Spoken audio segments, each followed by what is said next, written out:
Hello and welcome to this webinar by WebEngage. My name is Avantika Pandey. I'm the Senior Content Marketer at WebEngage and your host for today's webinar. Before we begin, here are a few housekeeping topics. First, you'll be on the listen-only mode. Second, we'll be recording this webinar and the recording will be made available to you in a couple of days. Third, we'll have a Q&A session at the end of the webinar.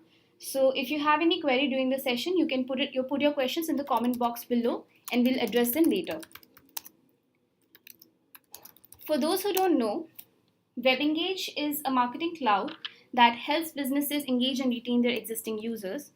More than 45,000 companies trust us with their cross-channel marketing automation. If you want to know more about us, you can check out www.webengage.com. Now let's get back to the webinar.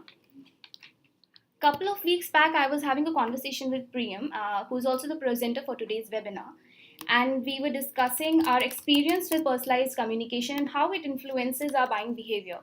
As the conversation progressed, we realized that there's a big gap between how brands like Netflix, Amazon, Starbucks, and Spotify are communicating and as compared to other brands. So that's how we conceived this idea for today's webinar. We wanted to discuss how these brands have shown sort of personalization maturity and what all we can learn from them. So I'll now let Priyam take over this webinar. Over to you. Hello everyone and welcome to this webinar on hyper-personalization. I am going to be your presenter for today and I will be talking about how the top brands in the world are enabling one-on-one marketing with hyper-personalization. This is going to be the agenda for the day. First, we will be discussing the difference between personalization and hyper-personalization. Of course, it's a prerequisite. Then we will be talking about the need for hyper-personalization today and what is happening in the personalization scenario with brands right now. The way ahead with predictive personalization, and we will get to my favorite bit, which is industry leaders and how they are using hyper-personalization. Let's look at a few of the brands. There's Amazon, there's Starbucks, there's Netflix, there's Spotify. We will be talking about all of these brands and how they have approached hyper-personalization today. Finally, we will end with a small note on the future of marketing, which is going to be all about context. Let us begin. Right, so the difference between personalization and hyper-personalization. I'm sure a lot of you must be wondering, what is the difference, or is there any difference? What is personalization? Well, the definition says that it is creating a tailored experience where users' needs are understood and met faster by studying previous interactions. Now, I would like to explain this with a simple example. Consider a coffee shop in your neighborhood which you frequent. You go there and you ask the barista to get the regular order for you. Now, your barista is aware of your regular order. It is a cappuccino. It arrives on your table with your name written on it. That is personalization in its base form. Your experience with the coffee shop was personal based on your previous purchase history. This led to the barista identifying the order correctly because he had enough data about you. This guy always comes in at XYZ time and always orders a cappuccino. So there was minimal interaction, but you still managed to get your favorite cup of coffee. Let's look at hyper-personalization now. The definition says that it is boosting contextual relevance by customizing a product or service offering according to a user's personal preferences, buying and browsing behavior. So you can see there are a lot more interesting elements involved here. I would like to explain this with the same example. We are back at your favorite neighborhood coffee shop. You ask for your regular order. Now, however, your barista checks the purchase data from your last 20 visits. The data shows the user, which is you, ordering cappuccino in all of those visits. It also reveals that 18 out of 20 times, the coffee was served with a double shot of cream, chocolate syrup. This analysis makes your barista acutely aware of your preferences. Therefore, he modifies your order accordingly. Instead of a regular cup of joe, You get a completely customized cup of coffee according to your tastes and preferences, which is your double shot of cream, your chocolate syrup, and your name on it. That is hyper-personalization. It is all about being acutely customer centric so that it remains the only goal in mind. Here, the coffee shop had enough data and it was integrated with technology like machine learning and marketing automation to create a deep profile of the user. Now, let's move on to personalization in marketing. The idea behind personalization is to create a unique, engaging, and meaningful experience for each individual user, right? With a personalized campaign, the consumer feels more connected. You feel more drawn to a product or a service because the communication is more direct, more personal, addressed directly to you. Brands leverage the power of the first name. In marketing campaigns, it is very common to see the first name being used very liberally. It compels users to pay attention because it is your first name. You identify with it.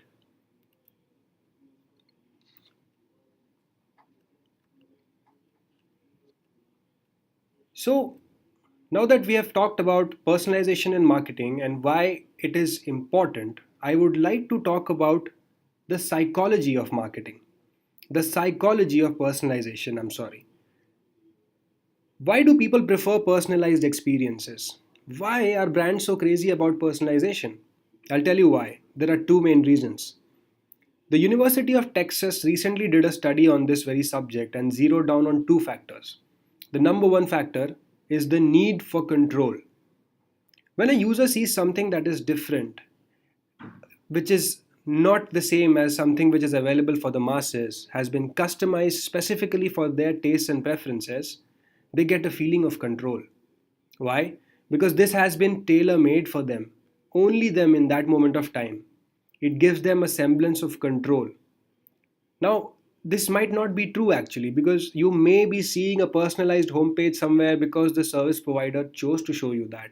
But still, you get a perception of control.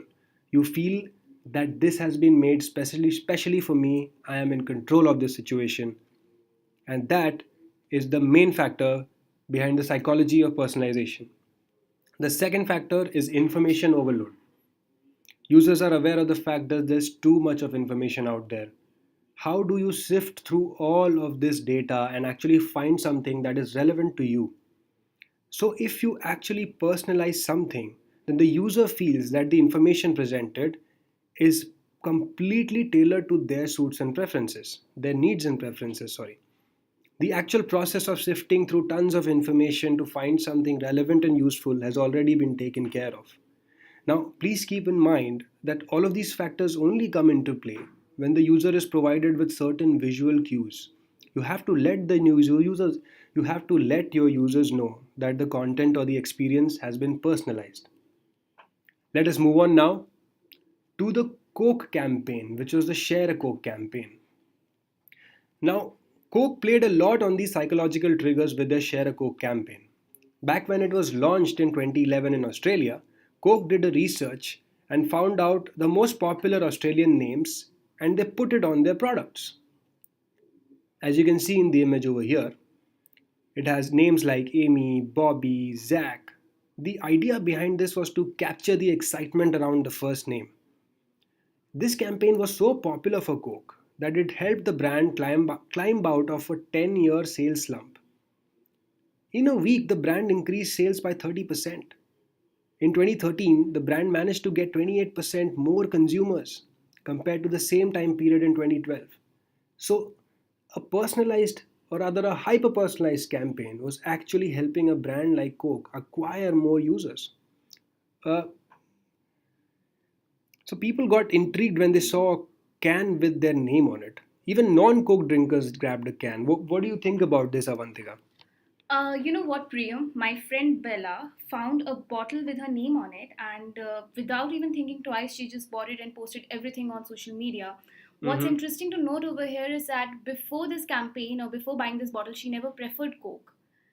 Exactly. So this was something that I read about, and a lot of non-coke drinkers also ended up picking up a bottle or a can because the presence of the first name was something that compelled them to grab the product. So moving on to need for hyper-personalization in marketing. Why do we need hyper-personalization?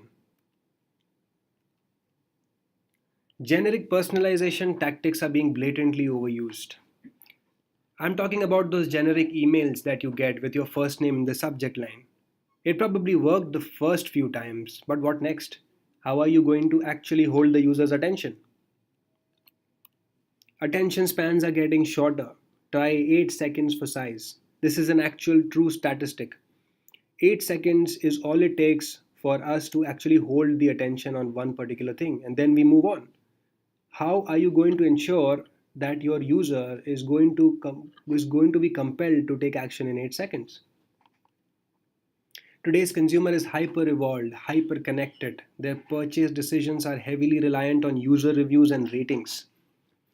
The average individual in the UK uses up to 4 devices to access the internet. They are hyper connected. There is so much of information out there that users actually don't feel like trusting ads, and this is a true Google statistic. People actually prefer opinions, reviews, and recommendations from actual users, friends, and family. You know why? Because there is a trust factor involved. They feel that an actual user will be able to give them a better recommendation. Their friends and family who know them very well would be able to suggest something which is tailored to their needs and preferences. Users want brands to give useful recommendations for them. We expect brands that we interact with to know everything about us. We want brands to actually predict our behavior, give us recommendations that we are actually going to need in the future. We don't want them to be uh, we don't want them to be stuck in the past. We want them to actually think about us. Value. I've mentioned value a few times, and what is value actually? But value is nothing but experience right now for the new user. Brand experience is held in extremely high regard, and if you have a passable product or service, then you are going to end up losing users because you will not have any value. Your users will immediately jump to your competition that provides a better overall experience. What is happening today in the personalization scenario? Let's check it out visually. Here is the current scenario of personalization in marketing. As you can see from this graph, on the left hand side we have revenue, and on the other axis we have personalization maturity. Now, most brands today are hovering in the area of maximum basic segmentation practices.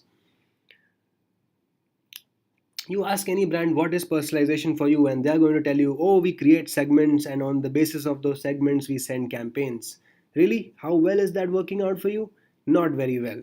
Exactly. You have to move to behavioral personalization. You need to understand your users deeply by studying their online activity and their offline activity. You need to standardize the brand experience for all of your brand touchpoints, and that is omni-channel optimization. Now, as you keep climbing the graph, you see there is a point called predictive personalization over there. You see the brands that are hovering in that area? Yep, these are the actual top heavy hitters that we are going to talk about. Amazon, Starbucks, Spotify. They know, they have hedged their bets on predictive personalization because they know it is the future of marketing. We'll touch up on all of those things in the next few slides. Yup, my favorite part begins. We'll be talking about the industry leaders who are using hyper personalization. We'll start with, yeah, these are the four brands: Netflix, Starbucks, Amazon, and Spotify that we will be covering in this webinar. And we will be starting with Spotify, the world's largest music streaming platform. Yes, ladies and gentlemen, they have 71 million paid subscribers, 159 million active users. They're in 60 plus countries right now. Its closest competitor is Apple Music, and they are at 30 million subscribers, less than half of what these guys have right now. Spotify has personalization at its very core. Right from music discovery to playlists to suggested artists, Spotify has been created keeping personalization in mind. Revolutionized music discovery with their UI. Their UI used to be like a blog style interface, but it has now become a regularly updated, personalized newsfeed type interface, something like social media platforms. We are going to see that in a bit. Yeah, this was back in 2006, 2007. As you can see, the layout is pretty old. Slowly they changed. They had a big visual UI update. Everything went black for them. They wanted to create a movie theater experience where once the screen goes black, the focus is entirely on the screen. That is what they wanted to do. They wanted people to actually put their focus on the music and the artists and the album art. This is the most current screenshot. This is the current iteration of the Spotify UI. And as you can see, they are all playlists. Right from Discover Weekly to Haitian Heat to Teen Party, everything is connected and all of them are playlists. This shows that playlists that are personalized are absolutely huge for the brand. We'll check them out now. Personalized playlists. Spotify's Discover Weekly.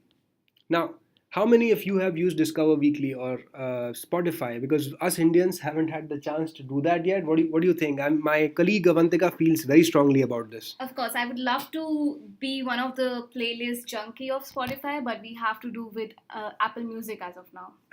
So yeah, if Apple, you guys are listening to this, you guys have a very loyal user in Avantika.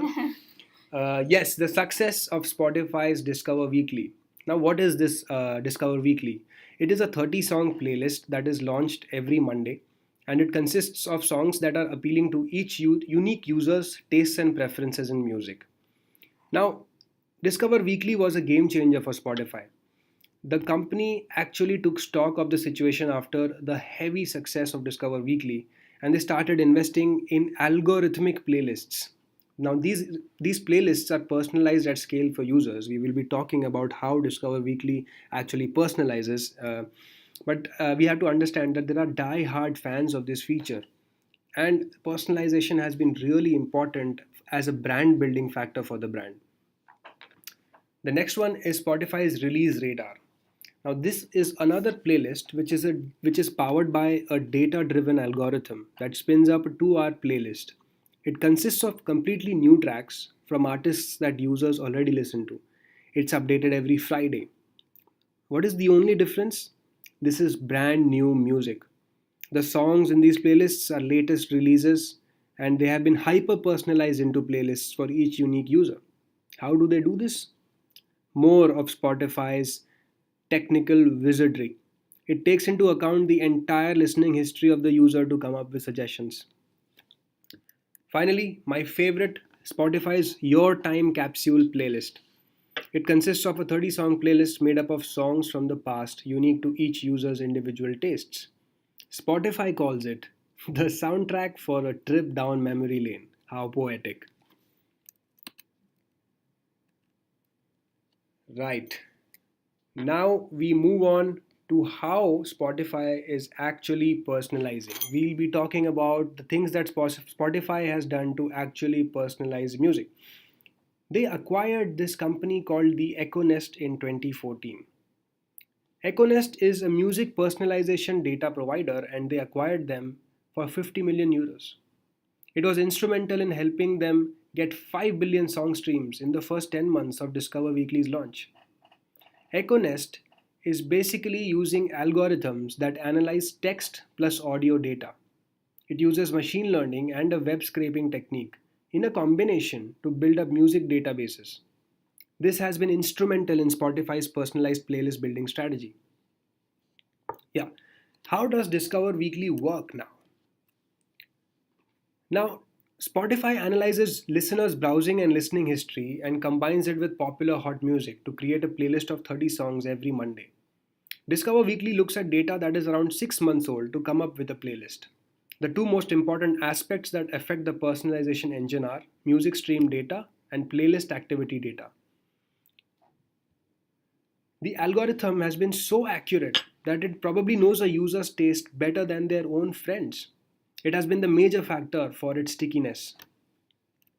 Now, how has hyper-personalization been a factor?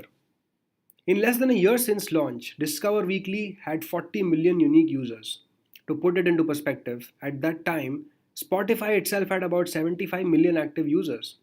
So, about 50% of total active users were trying out Discover Weekly. So, this was absolutely the game changer for Spotify because in the first 10 months, 5 billion songs were streamed by users. Hardcore personalization, hyper personalization. Now, we'll be talking about the three approaches to personalization that Spotify uses. Collaborative filtering. Now, this is a little technical, so please bear with me. This approach analyzes the browsing and listening behavior of users to generate data about popular music and curate recommendations for different people.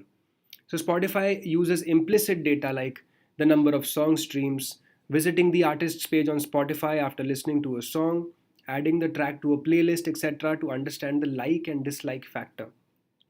Let's say there are two similar users in terms of behavioral and personal attributes. User 1 likes track A, B, C, and D, and user 2 likes track B, C, D, and E. Now, both users like track B, C, and D, right? So, based on this collaborative filtering logic, Spotify will now suggest track A to user 2 and track E to user 1, which were the only unique songs that both of them hadn't heard. So there is a high probability that both these guys are going to like these songs. Why? Because their tastes in music match. Now this is user to user collaborative filtering. Next is natural language processing. This system analyzes textual data from tracks metadata, articles, blogs from the internet to find out what words people are using to describe a particular song or artist. That's crazy, right? Now, there are several thousand associated keywords which change every day for artists and songs. I mean, we use these words to actually describe music that we listen to, like amazing, awesome, killer, right? So, Spotify uses all of these words and they call them cultural vectors. Now, all of these keywords, these cultural vectors carry a score, which is correlated to the probability of someone actually using this word to describe that song. So this vector representation of songs of this data is used to find out similar tracks. Like for example, you call track A as amazing on a social media channel, and another track X, is also called awesome on, let's say, a blog. Now, Spotify's natural language processing will assume that these songs are related because the same keyword has been used to describe them. The third is audio track analysis. This technique uses neural networks and complex algorithms to understand what an audio track sounds like. It generates data for it so that a computer can understand and use it to match and classify it against other songs. For example, a Korean pop band has a song called Covenant, and a Swedish death metal band also has a song called Covenant. Now, that's a huge problem because they're completely different types of music. Also, they are relatively new tracks. So the neural network will actually carry out an audio track pattern analysis to find out what these songs sound like. Of course, both the songs are different genres, so the audio patterns are different. So therefore, Spotify clubs these songs to the related genres. Easy peasy, right? Not really. There are absolutely billions of data points, and Spotify has been able to do it at scale. By combining all three of these approaches to music personalization, they have created an absolute powerhouse of a music recommendation engine. Yes, now we will be moving on to Netflix, my favorite. So, I have just started binge watching on Netflix. Avantika has been a regular user of Netflix. Avantika, what shows are you watching on Netflix? Right now, I'm watching 13 Reasons Why Season 2. Oh, so you are on season 2. Wow. Yes, I am. What about you? I am a die-hard Stranger Things fan. I bought an actual subscription because I love the show so much. Oh, God. So yes, let's see what Netflix is doing. A quick run through. It's the world's largest OTT media streaming platform with 118 million subscribers. About a billion hours of video content is streamed on a weekly basis, guys. So pretty amazing. They have a really advanced recommendation engine, which we will be going to talk about in the next slide. Personalization is their main USP. Ever since they were a mail order DVD business, they have been personalizing movie titles for people Now that they have about a few billion data points more, they are doing it at scale digitally online. More than 75% of site activity is driven by personalization. I mean, wow. That is absolutely ridiculous numbers, and that just goes to show the power of hyper-personalization. Retention masterclass. Netflix has solved the rabbit hole problem. They have so much of data on their platform, and still users are able to find out what they want to watch very easily. How do they do that? It is very easy to get overwhelmed on Netflix, believe me, but still, their hyper personalization techniques are one of the best out there. Let's check them out. AI assisted recommendation engine has cut costs for them. Personalization has actually helped Netflix bring down their costs, and they have got about $1 billion worth of savings. You know how?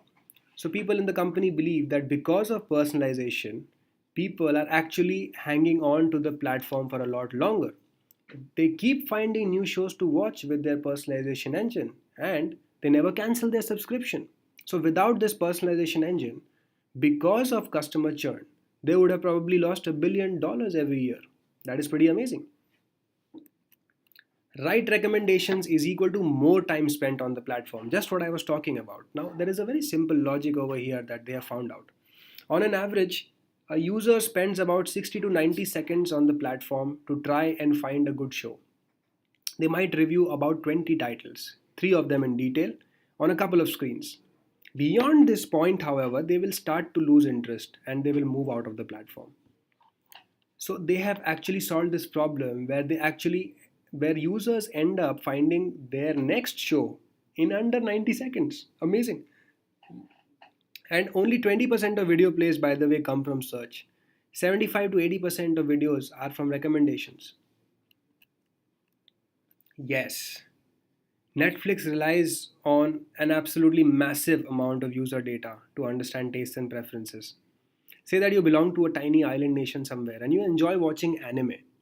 Now, Netflix's algorithm will be able to match you with the entire anime watching community in all of the 190 plus countries in the world. What then happens is you get awesome custom anime recommendations suggested by people who are just like you, anime lovers. Their content rating system has changed. They earlier had a 5-star rating system, but now they have so much more data that they have simplified this. It's a simple thumbs up or thumbs down system. You like something, you give it a thumbs up. If something sucked, you just give it a thumbs down. Yes, this is what I was talking about. This is a screenshot from my actual dashboard. And after I am done watching a show, it says, did you like it or did you not? On the basis of that, they create a suggestion for you. Right, let's look at a few personalization cues. This is a screenshot from my Netflix dashboard. I have highlighted a few personalization cues over here. Bang, bang, and bang. You see, because I watched Peaky Blinders, because I watched the movie Bright, they are going to suggest a list of movies which are going to be very similar to the ones I watched. They also find out the top picks for me right over here. So there are so many visual cues that actually make my job easier. What do I watch next? Not a problem, we've got it covered. Netflix combines the personal and behavioral attributes of every user. This is the beginning of creating a deep user profile. Basic general statistics like name, age, location, device, and more complicated attributes like online browsing activity are combined. Multiple events are considered to generate recommendations. What all are considered? Customers viewing, what has he viewed? Search, scroll, ratings data, as well as time, the date, the device being used, all of this is analyzed and then it is layered on top of tagged content to create content recommendations. Now, what is tagged content? Content is classified into separate groups. Everything that you see on Netflix has been tagged with metadata. Metadata is nothing but a brief description that is used to describe the content. What is this movie about? What is this show about? Now, this is used to match content with other tags. So this helps Netflix generate similar kind of content that a user might be interested in. Now, this user behavior is analyzed and cross referenced with content tags. In 2014, Netflix had about 76,897 alt genres.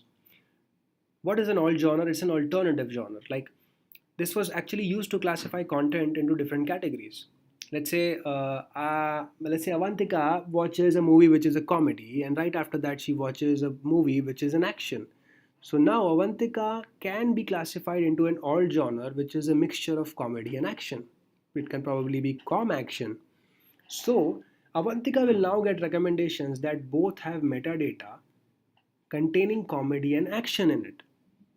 So this data is used with the user's past viewing behavior on the platform to create highly relevant recommendations and predictions. It is as simple as that. More user data generated is equal to better recommendations. Over 100 million hours of content is being consumed every day on Netflix. It generates a lot of data, and more data that they generate helps them understand users better, their content better, what works for whom, all of these things. Now, I'll give you an example.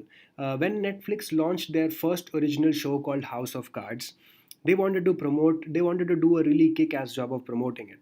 So, what they did is they segmented the lead actor Kevin Spacey's movies, and they highlighted all of the people who had watched Kevin Spacey movies in the past on Netflix. Then they found out the people who had enjoyed watching the first few episodes of House of Cards. They combined both of these users and created a super segment. They kept pushing relevant messages to these people in the super segment, and they were highly personalized. Something like, Hi Avantika, the president will see you now. Season 1, episode 5 is now streaming on Netflix. Now, Avantika, who is a very big fan of House of Cards, is absolutely going to go crazy because it's so personalized. It's directly related to her viewing habits, and it ended up becoming an absolute hit for them because people were sharing everything on social media, and it became really popular. So that is one way by which Netflix used data to promote a show and made it absolutely viral. Now we'll move on to the next brand, Starbucks. Everybody loves Starbucks. I am pretty sure the whole world loves Starbucks, including me and Avantika. How is Starbucks doing what it is doing? Now, I technically feel that Starbucks is more like a tech company than a retail food and beverage chain. Now, I was talking to Avantika about this, and she absolutely used the same phrase. She's like, they're like a tech company from Silicon Valley. They're not a food and beverage company.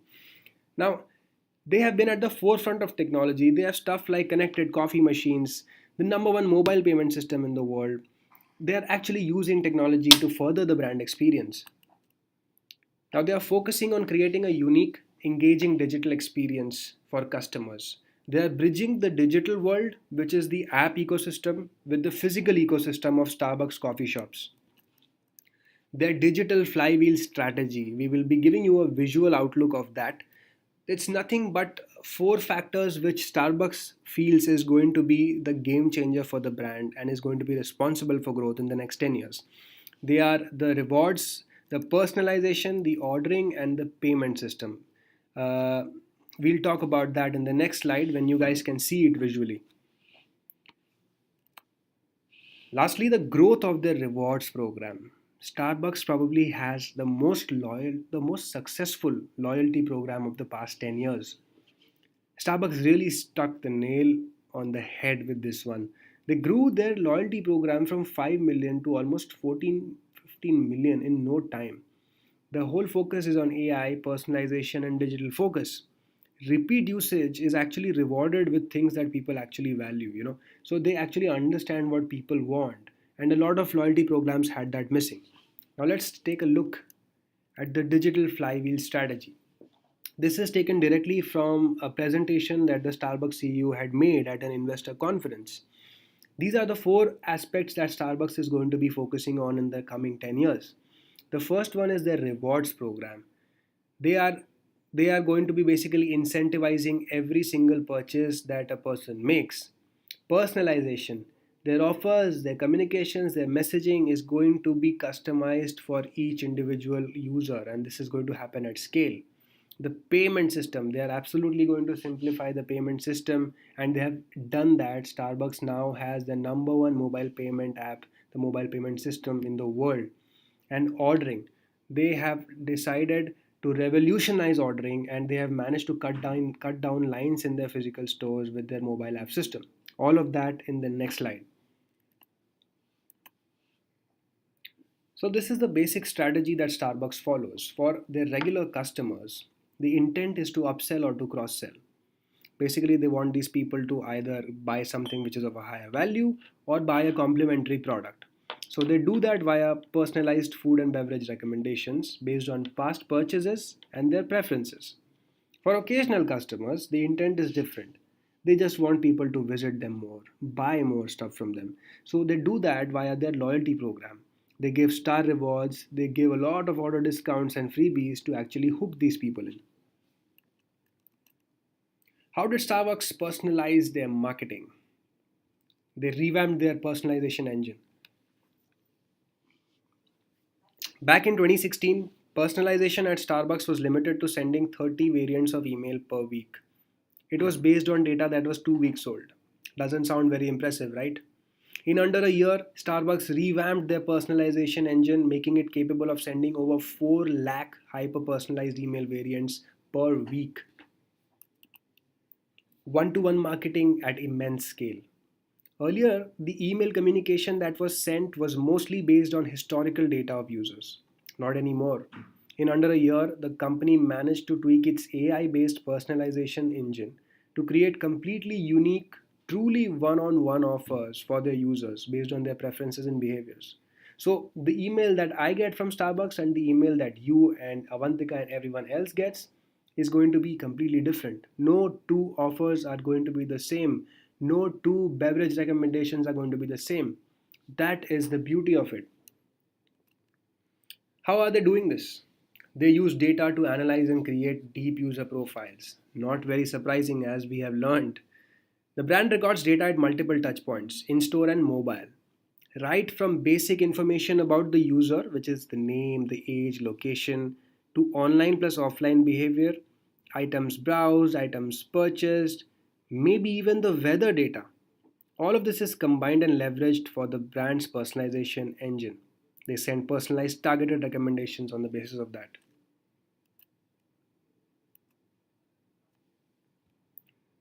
Predictive personalization. This is my favorite because I've actually experienced this.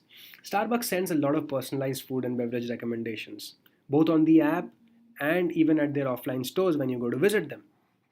Now, the rewards program that they have has moved from number of visits to amount spent. You get an incentive on the basis of the amount that you spend. So, the more you spend, the more number of incentives and rewards you're going to get. Now, this has led to the creation of so much of data because users have ended up buying a lot more from Starbucks. So they know that the user has ended up buying up a lot more products. That's a lot more data. That's a lot more behavioral activity.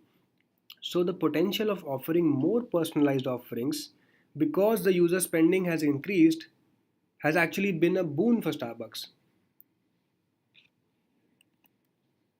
You'll be surprised, but they don't have a single algorithm for their entire user base. It's a very complex system that resembles a neural network.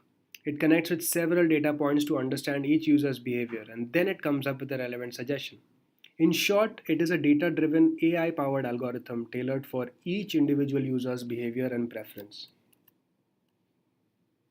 Like I mentioned, it is unique for each user.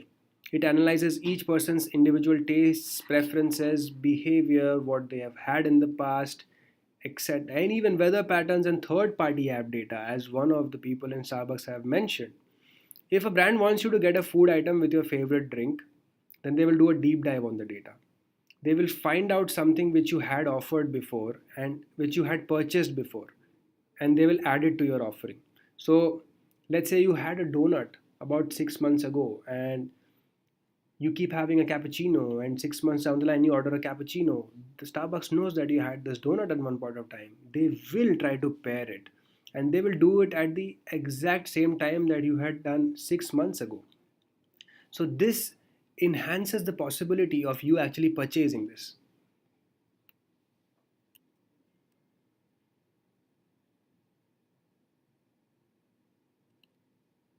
Wow, we're now on the results page. 3x increase in marketing campaign effectiveness. As a result of their entire hyper-personalization overall, since 2016, Starbucks has managed to have 3x increase, 3 times increase in marketing campaign effectiveness. Their email redemptions have twice, they have increased, they have actually doubled. So every time Starbucks sends an offer over email, twice the number of people are now actually redeeming them because they are so much more valuable for these users. There has been a 3x increase in incremental spends via offer redemptions. Every time you send an offer to an individual, the user likes it so much that he ends up spending or right at that point of time. 24% of a total company transactions happening via mobile app. Starbucks has absolutely revolutionized the mobile app ordering game. Look at this chart. This is a very recent data. People using the app at least once every 6 months, and these are projections for 2018. Starbucks actually has the leading mobile app payment system. Almost 24 million people are expected to be using this app to make a payment on Starbucks. Apple and Google are actually lagging behind. So, Starbucks has been very successful with their mobile order and pay app. Now, the thing is, using the app, you can make an offer, you can actually purchase something right at your house and then you can pick it up at the nearest store. This has actually ended up becoming a boon for Starbucks. They have managed to reduce the lines which are there in all of these Starbucks stores. The focus on personalization has made the app experience very delightful. People are actually enjoying using these apps because all the recommendations are absolutely lovely. You guys actually want to buy that stuff, and that is what they are sending you. So, that is how hyper personalization has changed the fortunes of Starbucks.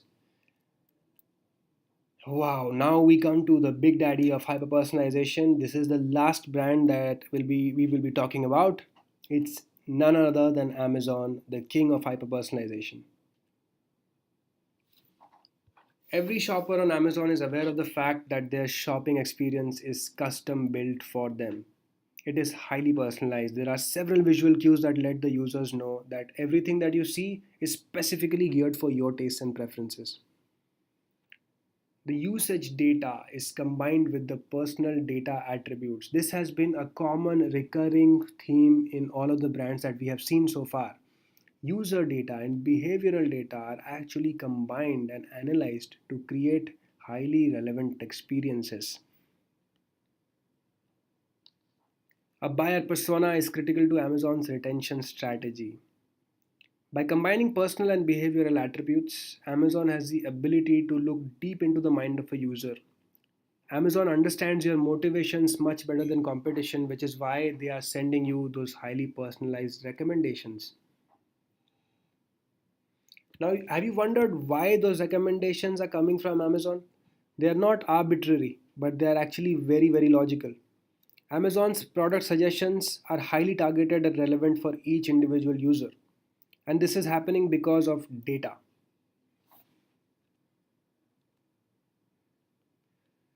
We will take a look at a few visual cues that Amazon offers to their user. This is actually the Amazon website, and I have logged in from my account. Recommendations for you in computers and accessories. So it knows that I have logged in from my account first of all, and it sends me recommendations in computers and accessories.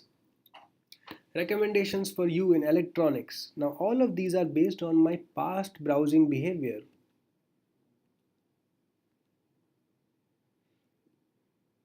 Your recently viewed items and featured recommendations.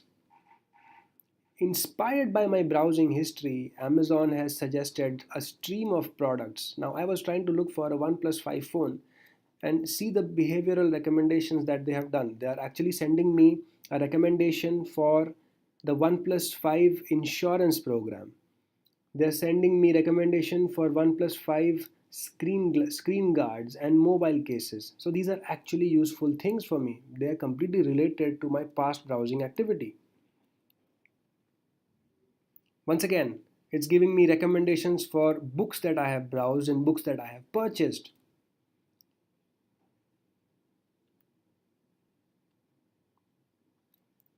Amazon's recommendation engine powers 35% of their conversions.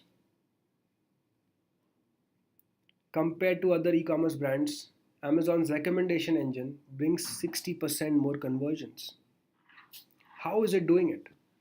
Now, the algorithm which powers the recommendation engine is called item to item collaborative filtering. What is this technology exactly? This type of filtering matches each of the user's purchased and rated items to similar items. It then combines those similar items into a recommendation list for the user. Now, each product on Amazon is analyzed and grouped into a neighborhood of similar products. Every time you buy or look at an item, Amazon will start to recommend you another item from its related neighborhood of products. This approach differs from a user to user approach, something that we saw in Netflix and Spotify. Here, in user to user approach, users are analyzed and grouped together.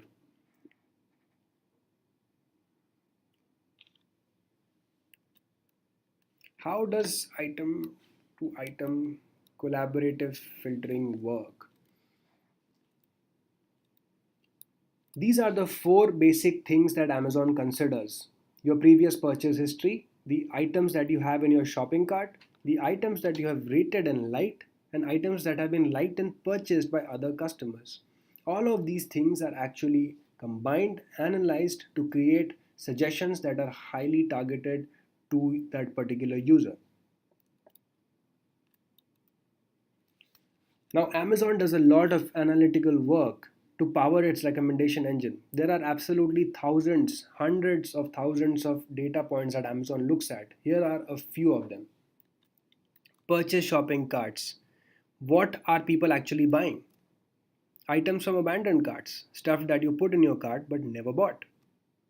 Wish lists. What are the things that you want to buy but are not buying for some reason? Maybe you are poor like me. Referral sites. Did the user come from YouTube or did the user come from some other site? Dwell times. How much time is each user spending on a particular product page, a category page? Online pricing A/B tests. Now this happens a lot of times. Probably I bought a t-shirt for 500 and Avantika got the same t-shirt for 600.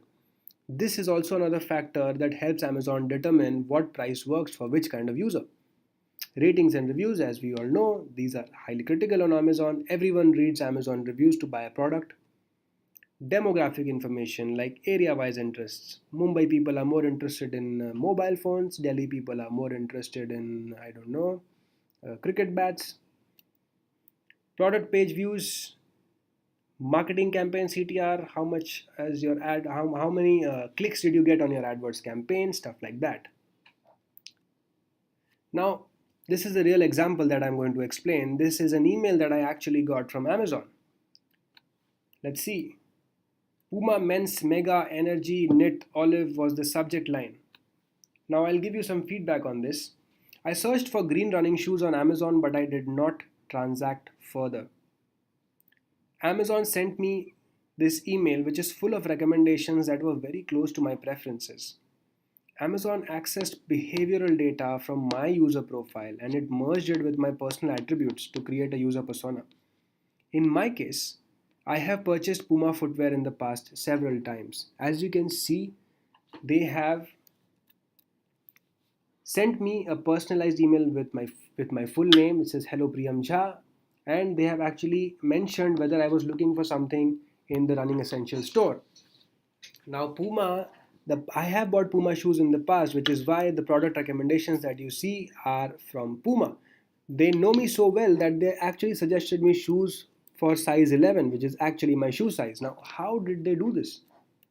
In my example, Amazon had access to my full name, my search query, my average time spent on search, my past purchase history, my brand affinity, category browsing habits, time of past purchases, and average spend amount. On the basis of all of this information, they were able to create that highly personalized email that they sent to me. And guess what? I actually ended up buying the product. Yes, with that, we have now come to the end of the webinar. We will be talking about the future of marketing, which is all about context. I'd like to give you guys a small statistic. Gartner predicts that by 2020, businesses will see a 15% increase in profits from personalization technology that recognizes customer intent. What lies in the future? Now, Forrester recently did a study. They had data that suggested that matching user behavior to products and crafting marketing communication on that basis gave brands a 15% uplift in conversions. Today, users are empowered, educated, and evolved. They have already started showing signs of hyper evolution in terms of their buying behavior. There is multi screen behavior happening. Users are not just using one device to make an online purchase, they are traversing multiple devices, their mobile phone, their app, their computers, their tablets. So, brands are looking to create seamlessly connected experiences that are harmonious. Attention is very scarce right now, and hyper personalization is the key to customer retention. You need to ensure that the user's attention remains with your brand, and you can only do that if you provide them customized, personalized, targeted value. The second point is extreme market clutter. There is so much of competition, and all of the brands are clamoring for the same user's attention. The market is flooded with communication, so the users have learned to filter out most of these messages. Only hyper personalization will help your brand create a success story with a contextual, engaging, and valuable content which is unique for each user. Thank you, ladies and gentlemen. I hope you enjoyed this webinar. Everything that we have discussed and my transcript will be available for you guys. We will be creating something for you, like an ebook or something, and you will be getting that. I will now transfer the mic to Avantika. Thank you so much, Priyam, for this webinar. Alright, guys, we'll start answering the questions now. Over to you, Priyam. Right. So I hope you guys enjoyed the session, and I see that a few of you have shared a few questions. I'll try to address all of them. So Anubhav Tiwari has asked a question: How WebEngage gets the history of the users of Spotify? Is Spotify sharing the user data? You've also asked whether Spotify itself uses NLP or WebEngage does that. So WebEngage does not get the history of the users of Spotify. Spotify is not sharing user data. Spotify indeed uses NLP themselves. They are not using any other service. In fact, Spotify has one of the most complicated, one of the most powerful personalized recommendation engines in the world right now, and they have been developing it over the years themselves. So they have their own system. Priyam, if you can throw some light on what's an NLP. NLP is natural language processing. All Uh, so Nitin Balodi has asked us, do you think example of Netflix or Spotify will be of any help to people with an insignificant budget? So I am not very sure about this question. I think he means about brands who don't have a very massive budget, how they can use hyper-personalization. That is indeed what you meant, Nitin, yes, definitely hyper-personalization is very useful for smaller brands also, because the engagement aspect where a brand engages with the user is somewhere where hyper personalization is going to have the most amount of effect, and this can easily be done by data. The amount of data that you collect and the amount of data that you actually use and implement in your marketing campaigns is irrespective of your size. It all depends on the kind of tools that you use. So there are several tools available, and all depends on your needs. The next question is by Vaishali Gupta. She has asked us which personal care brand is into personalization. So the one brand that comes into my head right now is Sephora. Sephora is actually at the forefront of integrating technology with their offline experience, and Sephora actually gives their app users a lot of personalized recommendations. It also takes into account your past purchases and your browsing behavior. So let's say you are a big fan of XYZ lip care brand, then if this XYZ lip care brand has a new product that is about to launch, you are going to get personalized push messages and notifications and emails about that product. Uh, Nimit Shah has asked a question: is there any way we can leverage these techniques in mass marketing like Facebook posts? Yes, definitely, Nimit. These techniques can be done for mass marketing. like Facebook posts, but hyper personalized and super targeted techniques are something that will be difficult to do, because if you are going to do it on a social media platform, you need to actually integrate your recommendation engine to this social media platform. However, marketing is indeed possible. Facebook and Google actually allow you to create segments, and they actually allow you to upload let's say a CSV file of these users on their backend, on their ad engine backend. You can actually show them customized ads which are targeted only to these individuals. This is actually a part of retargeting. But if you're talking about hyper personalized mass media campaigns, then I am not very confident about that, and there might be some people who are doing it, but this is going to be very difficult because it calls for a very deep integration of your personalization engine with social media platforms. Um, so Lawrence Auckland has asked us a question: are the technologies you mentioned developed internally by Amazon, Spotify, or do they leverage? So Lawrence, a lot of times these brands have a big mixture. Sometimes they do develop the technologies themselves. In fact, most of the times they do develop the technology themselves, but they also take help of a lot of marketing automation platforms. So you have to understand that the scale of operations in these businesses is absolutely massive, and they cannot probably do one-on-one personalization for all the regions for their global operations using one system. So sometimes it's an amalgamation of their personal systems and systems that they source from the outside.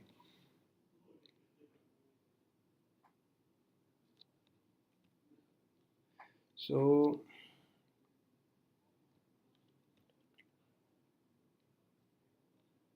So Mr. Navodit Ravi has asked a question: how difficult is it to implement personalization when it comes to e-commerce website if you have a small tech team? Mr. Navodit, you will be surprised to know that it is not very difficult to implement personalization. All it requires is for you to actually have a marketing automation platform that can actually help you control all of the data that you are actually getting every day. There are several users on your e-commerce platform who do a lot of transaction. It may not be monetary, but it may be a search query, it may be something that they're browsing. Just their heat maps can tell you a lot about their intent and their motivation. So it's up to you to actually use this data and create personalized recommendations for these people. I could see there were a couple of questions on GDPR. So I just want to inform you guys that our next webinar is on GDPR, which will be tentatively scheduled on 12th of June. So I will be rolling out the communication as soon as possible. If we have not answered your question, we will make sure that we personally email it to you with all the details. And thank you so much for your time. Really appreciate it and have a good day. Thank you, guys.